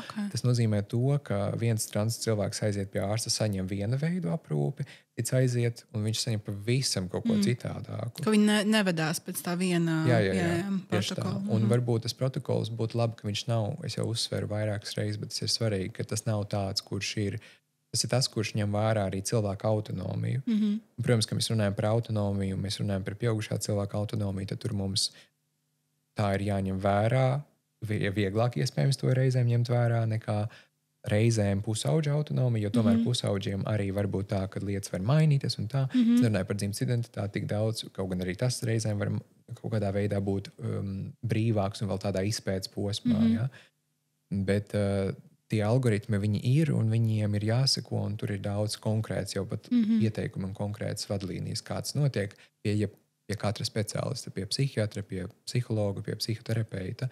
Viens būtiskais, patiesībā 2 būtiskie punkti ir pati psihoterapija vai psihologa atbalsts nevar automātiski mazināt pilnvērtīgi dzimuma disforiju. Tiem cilvēkiem, kuri dzimuma disforiju piedzīvo. Tas nav pietiekami daudzreiz. Daudzos gadījumos. Mums ir visbiežāk tur ir vajadzīgs jāskatās, kas vēl ir vajadzīgs, kas vēl palīdz. Būtiski ir ģimenes atbalsts. Ģimenes atbalsts, apkārtējo citu atbalsts. Un kaut kāda sociālā dzimtas apstiprinošā aprūpe. Vietnieku vārdi, vārds, apģērbs, eksperimentēšana, skatīšanās, kā es ar to visu jūtos. Un ja mēs atgriežamies pie dzimuma disforijas, tas, ko es gribēju pateikt, ir tas, ka terapijā var, protams, sniegt atbalstu par lietām, kas ir saistīts ar dzimuma disforiju, bet tas nav vienīgais risinājums, tas nav tas, kas automātiski ārstēs pēdiņās to. Otrs punkts, un tas ir tas, ko es tik gribu pasvītrot ar 2 līnijām, eksistē dažāda veida pārveidošanas prakses. Tās var būt administrētas gan no psihoterapeita, psihologa, gan ārstu, gan arī reliģisko pārstāvju puses, gan dažreiz no ģimenes un citu veidu speciālistu puses vai nespeciālistu puses. Un viņas parasti nav tā sauktas pārveidošanas prakses, viņas parasti var tikt sauktas kā terapija vai palīdzība vai konsultēšana. Bet tā ideja apakšā ir tas, ka mēs mēģināsim tagad mainīt tavu dzimtas identitāti. Mēs mēģināsim tā kā likt tev justies ērti ar to savu ķermeni, sievietes ķermeni, lai gan tu tā nejūties vispār, un tu patiesībā redzi sevi kā trans vīrieti. Mēs tev tā kā mēģināsim ievirzīt tajā. Mēs tev mēģināsim ielikt tajā, lai tu jūties ar to ērti, vai mēs mēģināsim to kaut kā veicināt, ka tu būtu vairāk tieši tajā, kas ir tavs dzimums, piemēram, vai seksuāla orientācija. Jo šīs prakses viņas nav tikai par dzimtas identitāti, viņi ir vispār par visu veidu kvīriskumu, kur mēs mēģinām ievirzīt cilvēku kādā vienā konkrētā, parasti jau cis heteronormatīvajā tādā virzienā. Un tad tas nestrādā. Pētījumi rāda, ka šis ir ļoti bīstami. Tur ir daudz tieši riski cilvēkiem, kas apmeklē šādas prakses, depresijai, trauksmei, pašnāvībai, paškaitējumam. Tas ir kaut kas, ko agrāk sauc no sērijas tām koncentrācijas nometnēm, kur tā kā bija tas change experiment, vai ne? Ka es tev sūtīšu conversion nometnēm, kur es tev iemācīšu, kā būt heteroseksuālam. Latvijā tas notiek, tas nav publiski, tas nav kaut kas tāds, kas notiek tā paziņots, jo tas ir diezgan predzinātniski patiesībā. Un tas nav ētiski, bet tas notiek. Un to piekopja pat ārsti, kas ir certificēti ārsti ar, piemēram, psihoterapeiti vai... Es nesaukšu vārdus, bet diemžēl es esmu dzirdējis par gadījumiem, kur speciālisti, kuri ir ārsti un psihoterapeiti, arī psihologi, tiešā vai netiešā veidā ar to nodarbojās. Un tiešā vai netiešā veidā, netiešā veidā reizēm arī, ka es nevēlos, es nebiju domājis darīt pāri cilvēkam, es vienkārši nezinu. Un tāpēc es kaut ko daru, Un beigās sanāk tā, ka tas pārveidojas par tādu pārveidošanas praksi. Ja, un tad cilvēkam tas rada grūtības. Man ir smagi, jo es to atceros kā no sērijas kaut ko izmirušu. Un, ka tas bija tāds posms no sērijas 50.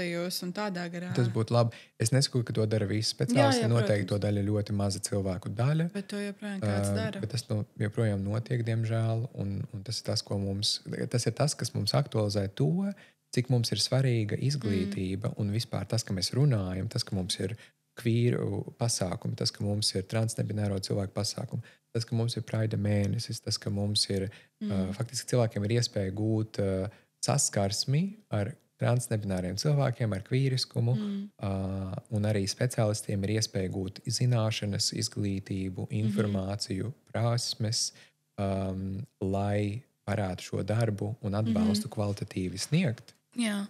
Jo šobrīd tas nav pietiekami Latvijā.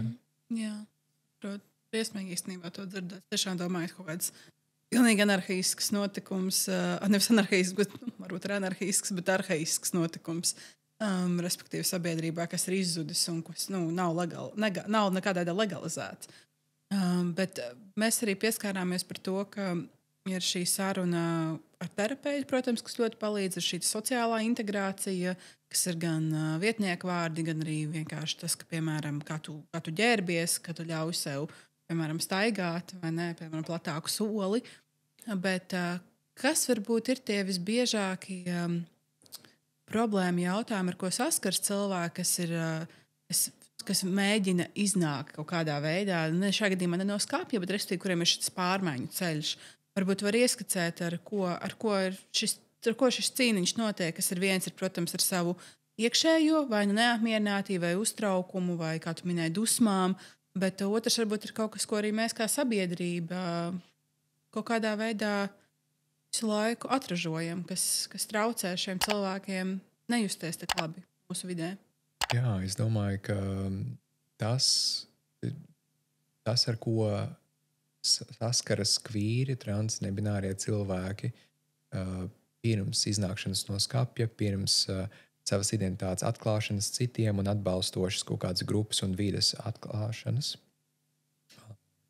Tas var būt reizēm ļoti grūti. Kādam, protams, ir vieglākas pieredzes, kādam ir sarežģītākas pieredzes, tās pieredzes ļoti atkarīgas, ļoti dažādas. Un nevienmēr viss ir smagi jābūt, bet reizēm tā, diemžēl, ir. Un tad, kad tas ir, tad tur var būt dažādi momenti. Viens ir tas, ka dzīvojot vidē un sabiedrībā, kura ir no a priori, kur ir by default jau ļoti transnegatīva, negatīva pret kvīriem, tad tas ir tas, ko iekšēji gribot vai negribot, pats cilvēks, pats kvīrs, pats trans vai nebinārs cilvēks arī uzsūdz iekšēji. Par spīti, ka es pats apzinos, ka es varbūt esmu trans vai kvīrs, vai nebinārs, es tāpatās to uzsūdzu, un ko tas nozīmē, ka beigās es jūtos slikti pret sevi, par sevi. Es varu just naidu pašam pret sevi, es varu just naidu pret citiem trans vai nebināriem cilvēkiem, es varu just riebumu, kaunu, vainu, un es varu just, tas var noliegumā aiziet, tur var būt daudz dažādas arī veidi, kā ar to var mēģināt tikt galā. Un tas var radīt arī tiešām daudz tādas mentālās veselības grūtības, kā mēs jau runājām. Bet tā ir arī liela vientulība reizēm. Vientulība, jo, ja mēs runājam par minoritātes stresu, kuru piedzīvo, piemēram, cilvēki ar dažādām ādas krāsām, kuri arī piedzīvo minoritātes stresu vai dažādām etniskām izcelsmēm, ja, tad tur arī ir minoritātes stress, bet būtiska atšķirība ir tāda, ka es uzaugu ģimenē, piemēram, kā bērns, kurš ir no, es nezinu, tur, tumšādainas ģimenes, ja? Vecāki ir tumšādaini, un esmu bērns, kas ir tumšādains. Es uzaugu ģimenē, kur man ir līdzīgi apkārt cilvēki. Labi, tur ārkārtējā pasaulē viņi var būt naidīgi un nejauki pret mani, bet vismaz man ir šie drošā vide, tie cilvēki, kas zina, kāds ir, un es varu ar viņiem patvērties. Mēs skatāmies uz minoritātes stresu, ko piedzīvo transnebināri cilvēki vai kvīri. Jo nav kur patvērties. Parasti jau tās vispār sākotnēji nav. Vispār nav, un tad tas ir vientuļš. Tā vientulība var būt. Viņa var būt ļoti iznīcinoša reizēm un ļoti sarežģīta, jo man nav tādu apkārt vecāku visbiežāk, ja, kuri ir kvīri, un diemžēl tas ir tāds ļoti liels izaicinājums. Nav brīnums, ļoti žēl to teikt, bet kāpēc liela daļa, kāpēc pusauģi, kuri ir trans vai nebināri, viņiem ir tik ļoti augsti rādītāji pašnāvībai un paškaitējumam, jo nav īsti tās drošās vīdes vēl. Varbūt ģimene nepieņem, vai nav skaidrs, vai pieņems vai nepieņems, vai izmetīs no mājām vai neizmetīs no mājām, vai liks kaut ko darīt vai neliks kaut ko darīt. Tā ir tā tiešām ļoti liela spriedze un neziņa par to, kas būs. Neziņa par to, kas notiks, ja es pastāstīšu. Bet no vienas puses arī nevēlēšanās sevi slēpt, bailes par to, kā būs, ja es dzīvošu slēpjoties, kā būs, ja es izlikšos par to, kas neesmu. Un arī tas ir ļoti sarežģīti, to visu laiku performēt, šito lomu spēlēt neīsto. Tas ir ļoti sarežģīti. Un tāpēc, kad mēs runājam par iznākšanu no skapja, es patiesībā runāju bieži vien arī par diviem dažādiem konceptiem. Un viens ir iznākšana no skapja, kas ir par to, ka atbildība ir uz manis. Kad es to daru, kam es to stāstu, kā tas notiek, tas ir savā ziņā lielā daļā ir atkarīgs no manis. Tas ir ļoti sarežģīti. Un reizēm tas nāk ar tādu izjūtu, ka man ir pienākums par sevi stāstīt. Jā. Un tas nevienmēr ir tas labākais arī, un nevienmēr tas pat ir droši to darīt. Tāpēc tas otrs koncepts, ko es bieži vien izmantoju, kad es strādāju ar klientiem, mēs runājam nevis par iznākšanu no skapja, bet angļu valodā ir tāds labs termins inviting in. Inviting in. Ka mēs nevis coming out taisam, bet mēs invitojam cilvēku, ka mēs ielūdzam cilvēku savā telpā, savā burbulī. Nevis skapja uzreiz, bet burbulī kaut kādā, kur mēs uzliekam atbildību nevis tik daudz uz sevi, kad mums ir tagad visiem jāpasaka, jo viņiem ir jāzina, bet mēs cenšamies, cik tas ir iespējams tajā konkrētajā situācijā būt pašiem mēs, kas mēs esam, bet mēs iesaucam iekšā un atklājam sevi vairāk tikai tiem cilvēkiem, kuri ir pierādījuši to, ka viņi ir pietiekami droši, pietiekami zinoši, kuri, piemēram, ar kaut kādu testēšanu ir pierādījuši, ka viņiem var uzticēties, ka viņi pieņems, ka viņi nebūs pret mums, vai ka viņi ir gatavi izglītoties, zināt vairāk. Un tas arī nedaudz noņem vērā to slogu. Protams, tas ir jādara procesā ar to, ka mēs atrodam savu drošo grupu, pirms mēs ejam pie tiem, kas ir uz jautājumu zīmes. Un tad tas ir ļoti, ļoti būtiski. Bet, ja mēs skatāmies uz pusauģiem, tad viens no būtiskākajiem rādītājiem, kā trans vai nebinārs pusaudzis jutīsies, ir vai viņu pieņems ģimene. Nevis sabiedrības attieksme, bet ģimene. Kā ģimene pieņems vai nepieņems, kā attieksies. Kas ir tas kodols? Jā. Ja ģimene pieņems un ja ģimene attieksies labi, ja ģimene varbūt nesapratīs, bet būs gatava atbalstīt, ja ģimene mēģinās darīt, ko var, lai ieklausītos, izmantot vietnieku vārdus un ļautu telpu piedzīvot sevi, tad ir liela iespēja, ka tur viss būs patiesībā ļoti labi. Es iedomājos par to, ka tas, kad bērns nāk pasaulē, mēs jau arī uzliekam kaut kādas ekspektācijas bieži vien uz šo bērnu. Noteicīgi es varu iztēloties arī, cik grūti tas var būt, piemēram, heteronormatīvai, heteroseksuālai ģimenei, kuriem, piemēram, ir piedzimis puisītis, kur viņi ir audzinājuši pēc kaut kādiem mūsu vīriešu audzināšanas standartiem, kas arī vēl ir jautājums, kāds šī ir. Un, attiecīgi, un šis cilvēks kaut kādā brīdī paziņo par to, ka vispār es tā nejūtos, un es gribu, lai man sauc citādāk. Un tas var būt arī šokējoši tā ģimenei, jo skaidrs, ka viens ir ekspektācijas, bet otrs arī tas, kā tu veido savu emocionālo saikni ar savu bērnu, ka tas arī kaut kādā veidā pakļauts izmaiņām. Un tev ir jāsaprot, kā navigēt šajā pasaulē ar to, tāpēc mums šeit ir arī ļoti būtiski akcentēt to sadaļu, kas ir tavi tuvākie, kuri tevi ir uzauguši vai kuri tevi mīl un kuriem šis ir kaut kas jauns un nezināms. Un tas var būt arī biedējoši, jo tu vienkārši neesi pieredzējis to nekad dzīvē. Un tas ir būtisks jautājums gan man šķiet seksualitātes, gan arī dzimtas identitātes jautājumu ziņā. Man liekas, šeit ir būtisks arī koncepts, kas kvīru starpā un sabiedrībā eksistē, kas saucās izvēlētā ģimene. Kas ir par to, ka ja tevi nepieņem ģimene, kas tev ir, tu vari veidot jaunu. Tu vari veidot ģimeni ar vienaudžiem, ar citiem cilvēkiem, ar vecākiem no kvīru kopienas mentoriem. Tas ir ļoti vērtīgi. Izvēlētā ģimene varbūt tas atbalsta punkts, kad tā sākotnējā ģimene varbūt nepieņem. Jā, Tas tas ir ir tiešām. līdzīgi kā runāt par draugiem, ka tā ir mūsu izvēlētā ģimene, ka jā. tas ir kaut kas ir mūsu aktīvs lēmums, jo ģimenē mēs piedzimstam, mēs to neizvēlamies. Draugus gan mēs savas dzīves laikā varam izvēlēties. Pavisam īsi atgriežoties pie tava jautājuma, jo es pamanīju, kad es aizgāju varbūt uz nedaudz arī citu. Bija jautājums par to, kāds īsti atšķirās, kad dzimuma disforija un dzimtas varbūt vienkārši izzināšana. Jā. Jā, tad tieši mēs runājam, kas ir dzimuma disforija, ka tas ir stress, tas ir spiediens, tas ir nepatika, tas ir ļoti grūti emocionāli, un tas ierobežo dažādā veidā arī funkcionēšanu cilvēka. Ja mēs runājam par sevis izzināšanu, tas nevienmēr ir tāds ciešanu pilns process. Tas var būt process, kurā es vienkārši sevi saprotu, mēģinu izzināt, mēģinu vairāk saprast, un es uzdodu jautājumus, un es eksperimentēju, un tas ir ok to darīt. Tas ir normāli uzdot šos visus jautājumus un izzināt sevi. Un varbūt tas beigās izvēršas par dzimtas nekongruenci, kā mēs runājām, tā kā sapratni, ka mana dzimtas identitāte ar dzimumu nesakrīt, bet es nejūtu baigos spriedzi par to. Bet varbūt tas neizvēršās, un es saprotu, ka, piemēram, es esmu cits dzimtas cilvēks, piemēram, un man tas ir ok. Bet tādu jautājumu uzdošana ir absolūti normāla. Patiesībā visinteresantākais, ko mēs redzam dažādu jomu pētījumos, jo vairāk par kaut ko tiek jautāts, runāts, diskutēts, jo mazāk tur problēmas rodās šajās lietās. Protams. Jā, tāpēc arī ir stāsts par atklātību un atvērtību galu galā, jo tas ir tas ceļš. Man šķiet, tas ir kaut kāda zelta vērtē, ko arī es iemācījos savā terapijas ceļā. Man gan nebija nekādi dzimtas izzinoši jautājumi, bet man bija vienkārši mani jautājumi, un ko man terapeiti tieši apstiprināja, ka cilvēks dziedē sevi tikai vienīgi runājot. Attiecīgi, tu vari teikt to, kas tev satrauc, vai kas tevi rada bažas, vai kas tevi nogurdina, vai jebko tik daudz, kamēr tu vienkārši to nepalaidīsi vaļā, jo citādāk tas nestrādā.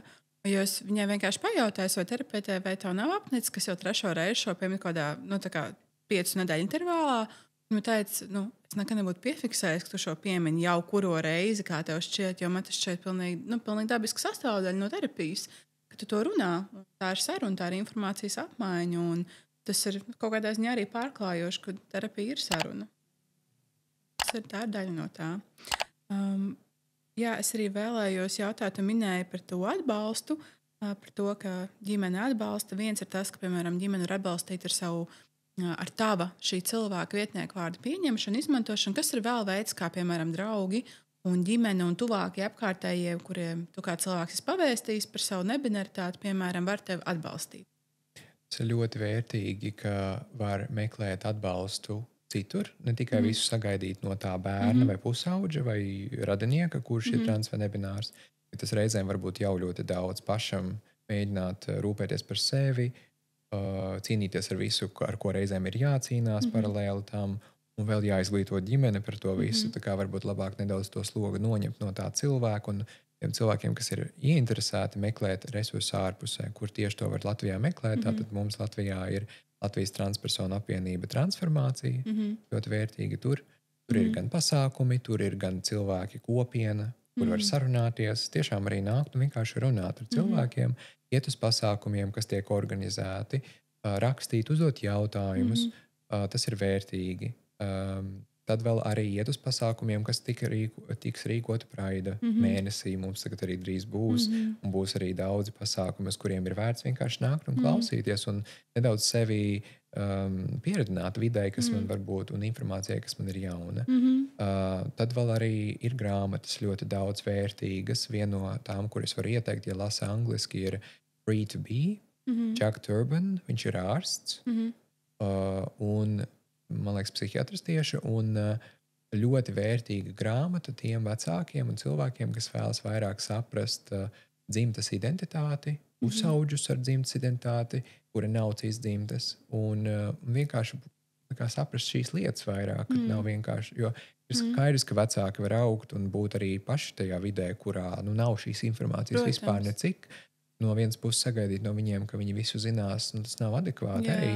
Bet no otras puses ir vērtīgi, ka viņiem ir iespēja to meklēt ārpusē. Un tad vēl noteikti ir YouTube, grāmatas citas. Tur jāfiltrē, protams, tā informācija un jāskatās, bet es aicinu klausīties pašos trans un nebināros cilvēkos, viņu stāstos, viņu pieredzēs, viņu dalīšanās, viņu izaicinājumos. Ja? Un darīt to var gan internetā, to var darīt ļoti vienkārši mājās internetā, to var darīt arī tikšanās un sarunās un vispār citādos veidos. Okay. Bet terapija arī. Bet ejot pie terapeita, kurš ir zinošs šajos jautājumos, dzimtas identitātes jautājumos, tad, lai terapeits var paskaidrot, kā tas ir, lai terapeits var dot to atbalstu tam vecākam, kuram ir grūti pašam varbūt pieņemt to, ko darīt, ko man darīt ar bērnu. Ja, vai, bet daudz ir tādi soļi, un, protams, ka vēl var ne tikai vietnieku vārds, bet arī izvēlēto vārdu bērnam izmantot, censties un mēģināt arī ar bērnu diskutēt, reizēm ieklausīties, uzdot jautājumus, mēģināt tiešām uzdot, kad tam ir ok vieta un laiks un ir iespēja to darīt. Bet arī ļaut telpu vienlaicīgi. Kāpēc mēs ļaujam bērnam izvēlēties savu nākotni, karjeru, skolu, attiecības, pieņemt nopietnus dzīves lēmumus jau agrā vecumā, bet par dzimtas identitāti mēs kaut kā esam ļoti šaubīgi. Mums ir jābūt arī tomēr ar vienu no emocionālām pamatveidzībām. Katram ir autonomija. Mums ir svarīgi, arī pusaudzim ir svarīgi saņemt šo, ka viņš var pats izvēlēties un skatīties un eksperimentēt. Un to darīt, protams, droši, bet tāpat tās.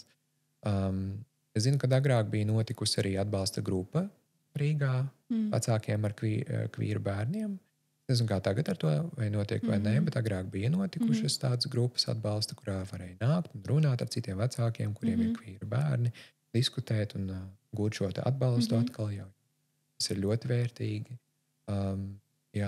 Un tad vēl ir kaut kāds daudz privātās grupiņas, kuras nav publiski tā pieejamas, kur vecāki viens otru atbalsta arī ļoti forši. Bet tas ir parasti kaut kas tāds netik publiski, kā tur ir jāatrod kaut kā jau vēlāk. Jā. Es teiktu, ka informācijas ir ļoti daudz. Jautājums ir par to, vai to informāciju atrod, vai ir vajadzīgs atbalsts, lai to informāciju atrast, cik daudz atbalsta vajag, vai to vispār saņem, vai savukārt tieši otrādi. Es ieteiktu, protams, vienmēr meklēt to atbalstu un meklēt viņu vietās, kuras, izmantojot kritisko domāšanu, vietās, kuras ir balstīta zinātnē, jo zinātnē, kā es radu šobrīd to visu, mums parāda to, ka mums ir jādomā par trans cilvēkiem un jārūpējas par viņu vajadzībām, jārūpējas par viņu aprūpi un ir veidi, kā to darīt, un ka tas ir vērtīgi. Un es uzskatu, ka tas ir vērtīgi visai sabiedrībai, nevis tikai transveģetāriem cilvēkiem vai viņu vecākiem.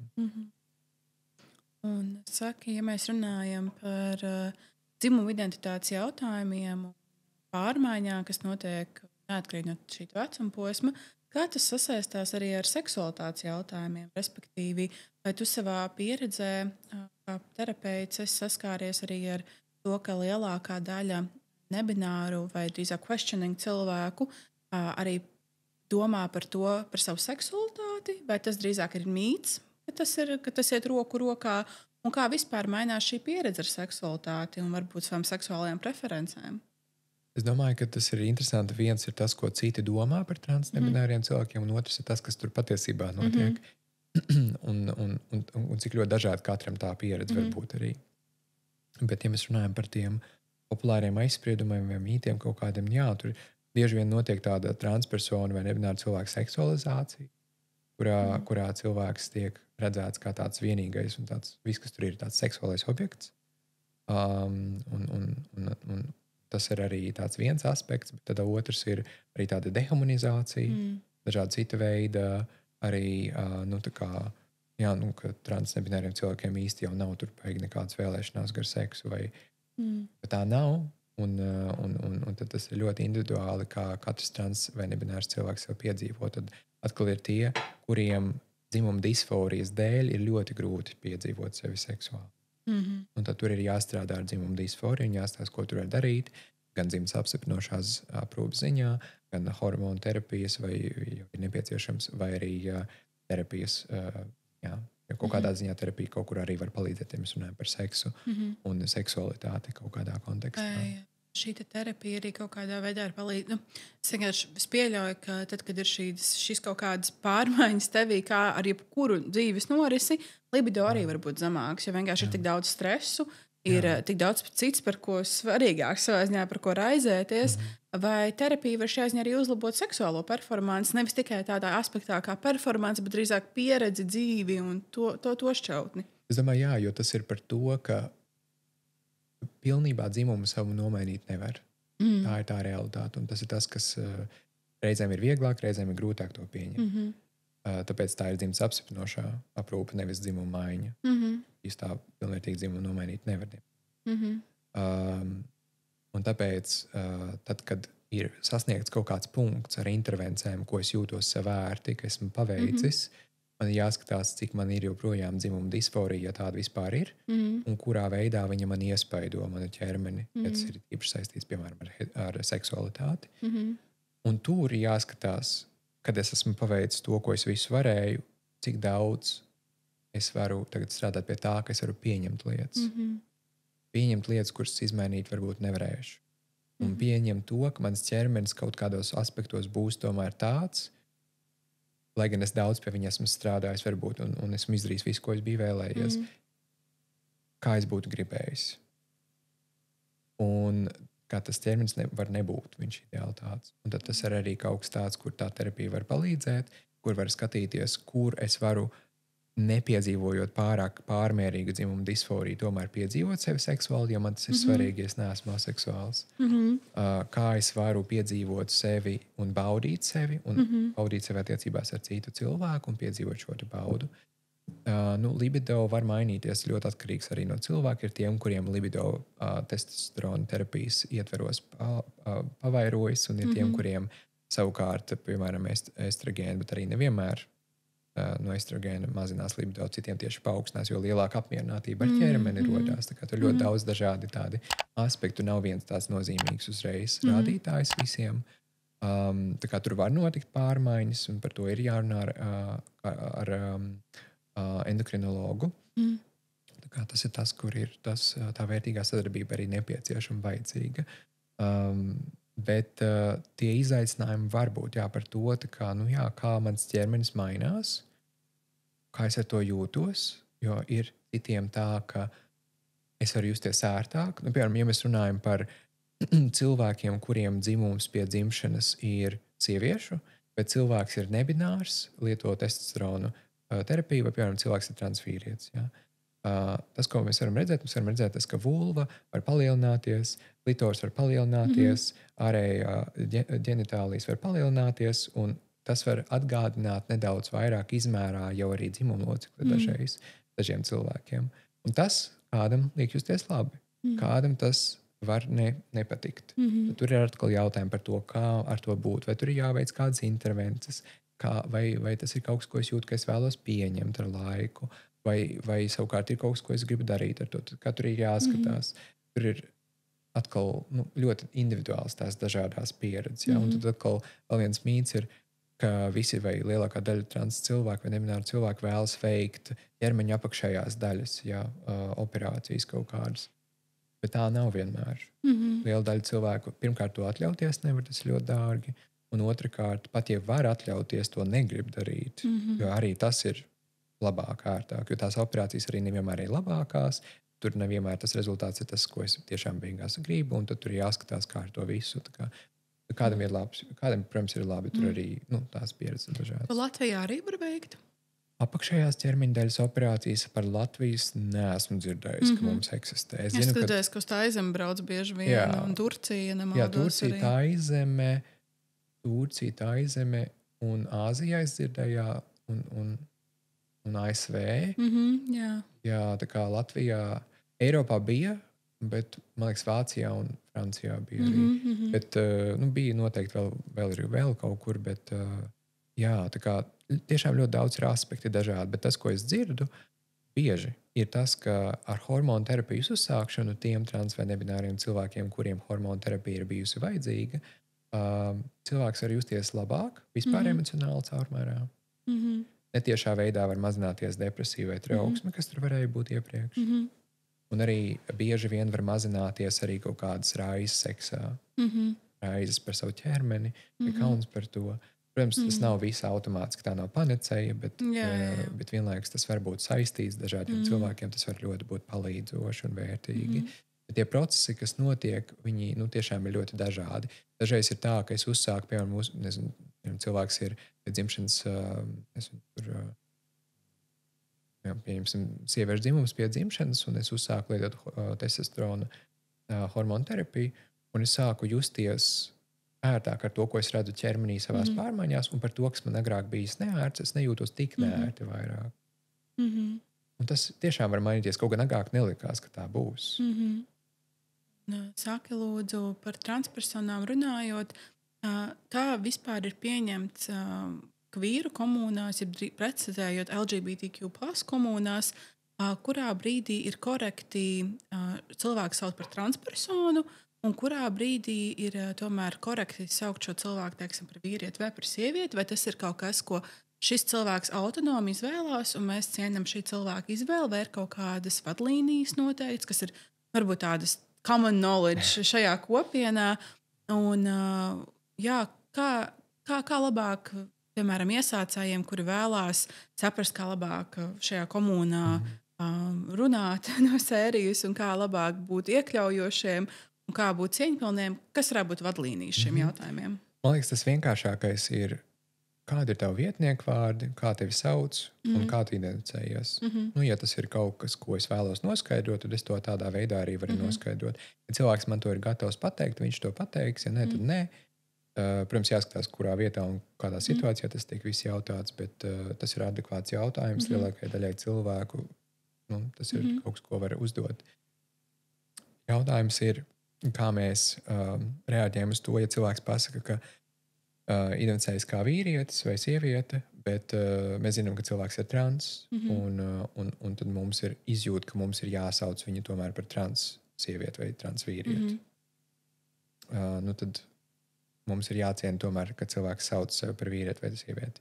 Jo atkal jau mums ir jāatšķir, kas ir dzimums un kas ir dzimts identitāte. Vīrietis un sieviete nav tikai dzimums, tā ir arī dzimts identitāte.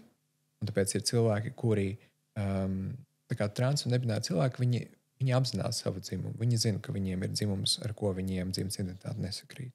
Viņi to nenoliedz, ka viņi saka, ka viņi ir vīrietis vai sieviete. Bet tas, ko viņi dara, biežāk viņi identificē savu dzimts identitāti tādā veidā. Un kādam ir ērti izmantot vārdu trans vīrietis, trans sieviete, un kādam ir ērtāk vienkārši teikt vīrietis, sieviete, kādam ir citi vārdi, ko viņi izmanto. Un tas ir tas, ko mēs arī, kad mēs dzirdam, ka cilvēku sauc par Jāni vai par Martu, mēs to cilvēku par Jānu un par Martu arī saucam.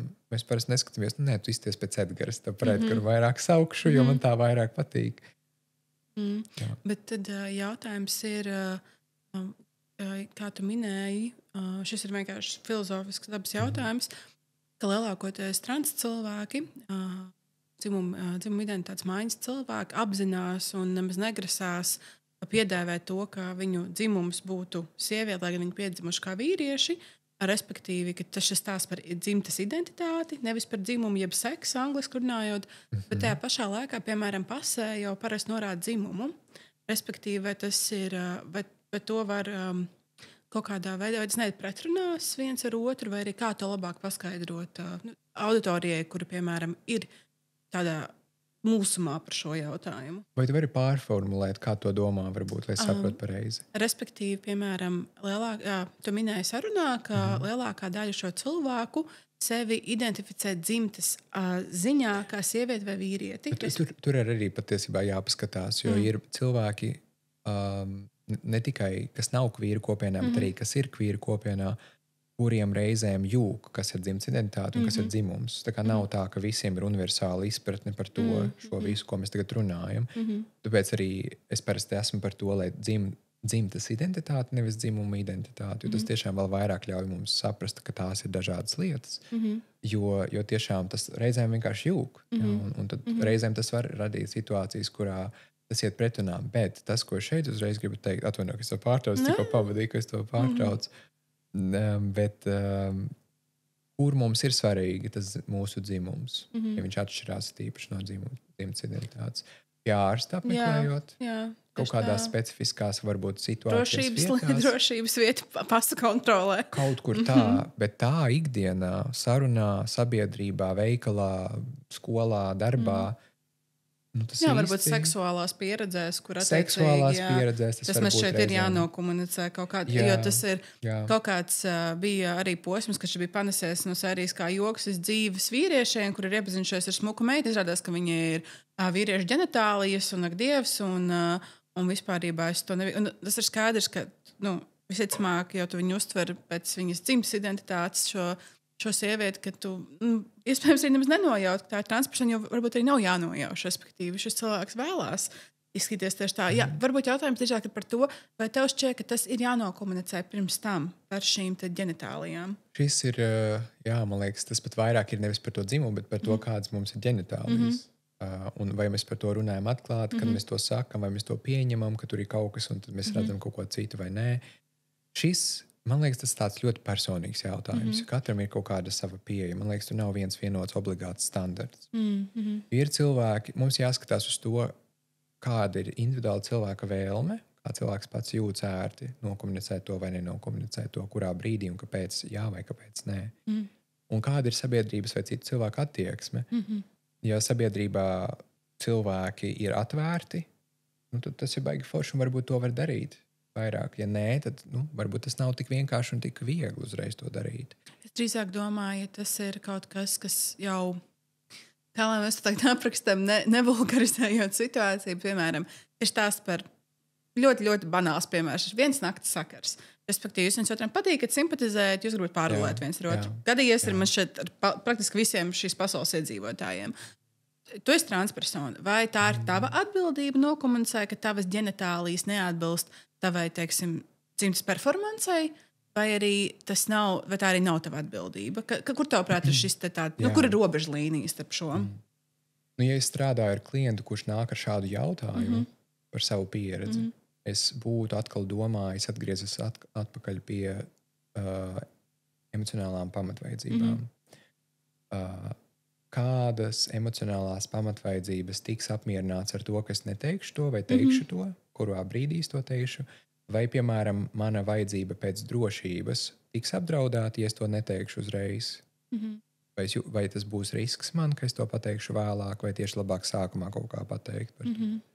Vai mana vajadzība pēc autentiskuma kaut kādā brīdī tiek apdraudēta, ja es to pārāk ātri stāstu, vai liekas, ka tas nav īsti šobrīd pat vispār vajadzīgs vai svarīgi. Tā kā es teiktu, ka tas ir ļoti atkarīgs. Ja cilvēkam ir tā, ka cilvēks, ar ko cilvēks transpersona tiekās, nav vispār īsti sabiedrotais kvīru kopienai un nav no kvīru kopienas un varbūt ir cisdzimts heteroseksuāls, piemēram, vīrietis, kurš, kaut kāds ļoti stereotipisks vidējs vīrietis, tad tur ir jāpadomā par savu drošību pirmkārt arī, protams. Nevis tikai par to, kas es esmu, bet arī par to, cik man ir droši iet vienas nakts sakaros, ja es zinu, ka tas cilvēks, pieņemsim, varbūt reizēm agresīvs. Jo trans cilvēki vairāk arī piedzīvo salīdzinājumā ar vispārīgiem datiem, vispārīgo populāciju cilvēku. Seksuālu vardarbību. Seksuālu vardarbību, fizisko vardarbību, pārdarījums un izvarošana, un dažādi cita veida piekaušana un dažādas citas netaisnīgas situācijas. Nav, protams, tas viss saistīts ar tieši to konkrēto situāciju, par ko mēs tagad runājam. Bet mana ideja būtu tāda, ka ir svarīgi sākumā parūpēties par sevi un kā es jūtu, ka man būtu droši un varbūt ar to cilvēku pat runāt, lai zinātu, ka tas ir drošs cilvēks. Ar ko vispār iesaistīties? Ar ko vispār iesaistīties būtu droši, ar ko ir droši runāt un būt, jo, ja mēs pagaidām līdz pēdējiem brīdim un tad mēs tikai pastāstam to, tur ir tāda spēle, mēs nezinām, kas izskatīs, vai tur iznāks beigās labs iznākums, ka cilvēks labi attieksies un pieņems, vai tur iznāks iznākums kaut kāds, varbūt ne tik labs, bet arī ne tik slikts, kaut kāds neveiklība vai vēl kaut kas. Jā. Vai arī tieši kaut kāds ļoti slikts. Un tā kā, tomēr jādomā arī par savu vajadzību, pēc drošības. Sērijas jāfiltrē, ar ko tu vispār tiecies. Jā, un es domāju, tas tiešām ļoti individuāli, ļoti atkarīgs no paša cilvēka un pieredzēm. Es zinu, ka ir daži transnebināri cilvēki, kas uzreiz saka, pirms vispār jebkāda veida seksuāla kontakta, vienkārši randiņā. Ir cilvēki, kas to saka vēlāk kaut kad, bet es dzirdēju, ka ir cilvēki, kas saka, ka jo es ātrāk pasaku, jo man pašam ir vieglāk. Nu jā, kaut kādā ziņā tā arī tāda atbiršanas metode, vai ne? Ka tas ir tie, kuri nepieņem, jūs neievelkat to 5 randiņos, tu neesi kaut kādā ziņā iztērējis savu laiku ar cilvēku, kurš tev tāpat nepieņemtu par to, kāds tu esi, un tad good riddance. Jo vēl viens moments ir, kur tas tiek pārkāpts, kur robeža tiek pārkāpta. Transpersonas robeža tiek pārkāpta, kur kaut kādi absolūti nejauši cilvēki sāk uzdot jautājumus, kas tev tur bikstēs vispār jā, notiek? Protams, Kas tas tāds? Tas jau vispār arī ir par tālu. Tas šeit ir diezgan absolūti nepieņemami. Absurdi, jā. Ļoti daudzās situācijās pat nav svarīgi un nav adekvāti. Tāpēc... Es arī nejautāju sašiem cilvēkiem uz ielas, cik to garš dzimumu loceklis. Jā. Tā, bet, vai kāda izmēra tur ir vulva? Vai arī kāda izmēra to esmu dzirdējis no dažādām sievietēm, kuram vīrieši ir pajautājuši šādu jautājumu. Bet, tas ir laikam tā pieņemamāk jautāt. Bet par dzimumu orgāniem mēs taču neprasām. Ja mums apusēji ir piekrišana, tad jau nav protams, problēma. Bet ja tas ir tā, ka es iejautu uz citu cilvēku robežās un telpā un es to... Jā, ka tu pienāc klāt pie galdiņa Kaņepes kultūras centrā un paprasto, jā. Tieši tā. Es skatos, ka mums laiks iet uz beigām. Varbūt tādā uz pozitīvākas noslēgumā ir kaut kas, ko tu varbūt vēlies vai novēlēt mūsu izaugsmes ziņā, mūsu valstī par šo tēmu runājot, vai kaut kas, ko tu ļoti ceri redzēt nākotnē, tieši runājot par nebināriem cilvēkiem un transpersonām, respektīvi kaut kas, ko tu vai nevari sagaidīt, vai ceri sagaidīt, vai kas tev šķiet, ka tam kaut kādā jaunā būtu jābūt. Jā.